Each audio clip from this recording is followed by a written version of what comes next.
Hello friends, welcome to AHT times channel. Friends, మన యొక్క తెలంగాణ రాష్ట్ర వ్యాప్తంగా గ్యాస్ సిలిండర్లకు సంబంధించి మళ్ళీ రేట్లు అనేది పెంచేశారండి గ్యాస్ కంపెనీలు. అయితే మనకు ఇప్పుడు ప్రజెంట్ పెరిగినటువంటి రేటు ఎంత ఉంది, అలాగే మనము ఎంత ఇవ్వాల్సి అయితే ఉంటుంది, పూర్తి వివరాలు తెలియజేస్తాను. వీరికి మాత్రం సిలిండర్ అనేది ఇవ్వరు, ఎవరికి ఇవ్వరు ఏంటనేది మీకు ఎక్స్ప్లెయిన్ చేస్తాను. ఈ వీడియో నచ్చినట్లయితే లైక్ చేసుకొని ఛానల్ను కూడా సబ్స్క్రైబ్ చేసుకొని ఫాలో అవుతారండి. ఇక వివరాల్లోకి వెళ్ళినట్లయితే కనుక మన యొక్క దేశవ్యాప్తంగా ఎల్‌పీజీ సిలిండర్ ధరలు అయితే మనకు ఈ రోజు నుంచి భారీగా అయితే పెరిగాయి. ఇక మనం చూసుకున్నట్లయితే 19 కేజీల బరువుండే ఒక్కో కమర్షియల్ సిలిండర్ ధర ఏకంగా రూ. 993 పెంచుతూ చమురు సంస్థలు నిర్ణయం అయితే తీసుకున్నాయి. ఈ పెంపుతో మనకు ఢిల్లీలో మనకు ఒక సిలిండర్ ధర రూ. 3071 అయితే చేరుకుంది. అయితే ఇళ్ళు, వంటిళ్లలో వాడే డొమెస్టిక్ 14.2 కేజీల గ్యాస్ సిలిండర్ ధరల్లో ఎలాంటి మార్పులు అనేది లేవు. అయితే ఇళ్లలో వాడే సిలిండర్లు ఏవైతే ఉన్నాయో వాటిపైన అయితే మనకు కేంద్రం అయితే మనకు సిలిండర్ ధరలు అయితే పెంచలేదు. ఓన్లీ మనకు కమర్షియల్ అంటే మనకు హోటళ్లలో వాడే గ్యాస్ సిలిండర్ ఉంటాయి కదా, సో వారిపైన అయితే మనకు పెంచడం అయితే జరిగింది. ఇక సామాన్య గృహిణులకు ఊరటనిచ్చే అంశము. ఇక సామాన్యులపై భారం పడకుండా అంతర్జాతీయ మార్కెట్లో ముడి చమురు ధరల్లో ఒడిదుడుకులు ఉన్నప్పటికీ సామాన్యులపై భారం పడకుండా ఇండియన్ ఆయిల్ కార్పొరేషన్ ఐఓసి కీలక నిర్ణయం తీసుకుంది.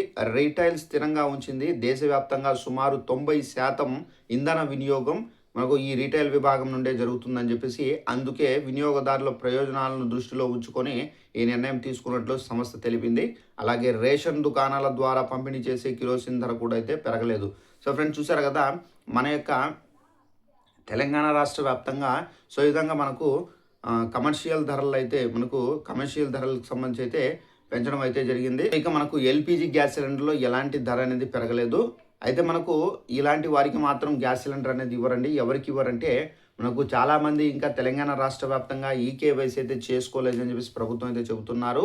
సో ఇంకా ఎవరైనా ఉంటే కనుక గ్యాస్ సిలిండర్లకు సంబంధించి ఈకేవైసీ చేసుకోండి. ఈకేవైసీ చేసుకోవాలంటే సులభంగా చేసుకోవచ్చండి, అంతేమీ కష్టమేం లేదు. సో మీరు చేసుకోవాలంటే మీ ఇంట్లో ఏ గ్యాస్ కంపెనీకి సంబంధించిన సిలిండర్ వాడుతున్నారో చెక్ చేసుకోండి. For example HP gas cylinder ఉంటే కనుక హెచ్పి ఆఫీస్కి వెళ్ళండి. వెళ్ళేటప్పుడు తప్పనిసరిగా మీ యొక్క గ్యాస్ బుక్ ఉంది కదా, సో అది తీసుకొని ప్లస్ ఏంటంటే మీ యొక్క మొబైల్ అనేది తీసుకొని వెళ్ళాల్సి అయితే ఉంటుంది. అలాగే ఆధార్ కార్డు కూడా చేయిపట్టుకుని వెళ్ళండి. సో అలాగే మనకు వాళ్ళు ఏంటంటే మన యొక్క ఆధార్ కార్డ్ నెంబర్ అనేది తీసుకొని, లేదంటే గ్యాస్ బుక్ నెంబర్ అనేది తీసుకొని చెక్ చేసి, సో వాళ్ళు ఏంటంటే బయోమెట్రిక్ అంటే వేలిముద్ర అనేది ఈపోస్ యంత్రంలో వేయించుకుంటారు. వేయించుకున్న తర్వాత మీకు మీ మొబైల్కి ఒక ఓటీపీ అనేది వస్తుంది. ఆ ఓటీపీ మీరు చెప్తే చాలండి, ఆ ఓటీపీ అనేది ఎంటర్ చేసుకుంటారు. ఎంటర్ చేసుకున్న తర్వాత మీ యొక్క ఈకేవైసీ అనేది కంప్లీట్ అయిపోతుంది. సో ఇలా మీరు ఈకేవైసీ చేసుకుంటేనే మీకు సిలిండర్ అనేది బుక్ చేసుకున్న వెంటనే వస్తుంది. ఒకవేళ మీరు ఈకేవైసీ చేసుకోకపోతే కనుక మీరు బుక్ చేసిన మీ సిలిండర్ అనేది బుక్ కాదు, మళ్ళీ మీరు ప్రాబ్లం అనేది ఫేస్ చేయాల్సి అయితే ఉంటుందండి. సో ఇదండి ఇన్ఫర్మేషన్. సో వీడియో నచ్చినట్లయితే లైక్ చేసుకొని ఛానల్ను ఫాలో అవుతారండి. Thanks for watching this video. All the best.